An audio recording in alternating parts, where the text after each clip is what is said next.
Hey, good morning. It's Dr. James. I do hope this message finds you and your loved ones peaceful, safe, and well. And this morning, I want to address something that has to be addressed.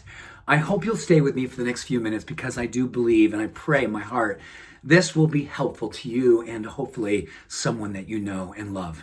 And it's all about personal peace. And it's all about emotional well-being.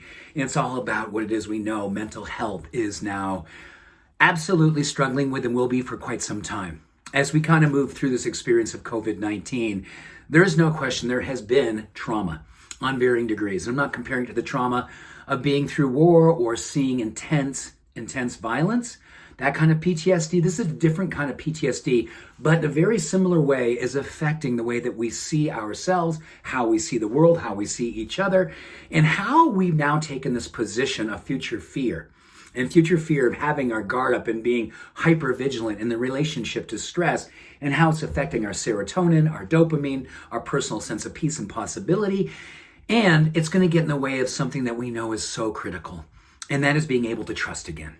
Just trust. When you think about the trauma of what's happening now in digital media, there's now research that suggests that anytime that we boot up Facebook, when we used to go there and see our friends and see like really cool stories and just great things that catch up, now we are literally bombarded almost 10 to 1 with awful, ugly lies and crap and deception and darkness. Done, okay?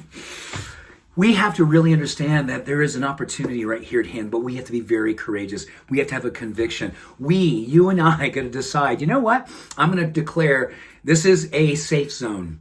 And my safe zone is going to be right here, right now. And how do we achieve more sense of safety and trust? There is so much good research that suggests right now more than ever. And before this all went down, Harvard suggested that the average person was only present 49% of their life. 49% of their life. So we were living in future fear or past regret, and it was a big challenge to our personal peace and our mental well-being. And we know that because of COVID-19, now that has really been pushed into future fear. We are so caught up now, and rightly so. We are so understanding of the fact that we just went through hell. Some of us are still going through that, and others are just trying to figure out, oh my goodness, how do I pick myself up and have the trust in myself to move forward? Well, I want to give you a little bit of science and a little bit of hope, because that's what we need right now. Just a little bit. Get a foothold, and we can build on that. I promise you, we're going to build on this together. So we know that presence is an absolute game changer for our mind, our body, our emotions, and our spirit. Just being present. And I'm going to encourage us all to really consider where it is in life that we can now heroically stand and be present. And I do believe it begins with ourselves. We have to find spaces during our day where we have cultivated a no digital platform zone. We have to cultivate a space when we are not doing anything with digits and phones and stuff.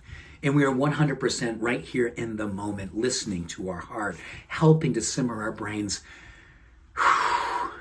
Tenacity to want to connect to what just happened and be worried about what's going to come.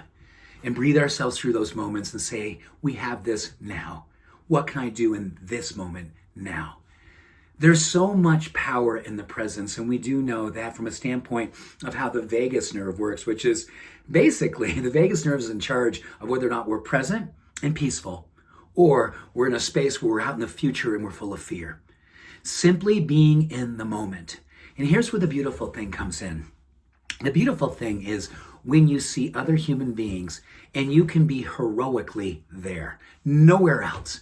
And when someone's telling you something, don't try to fix it. Don't try to change it. Don't try to make your point.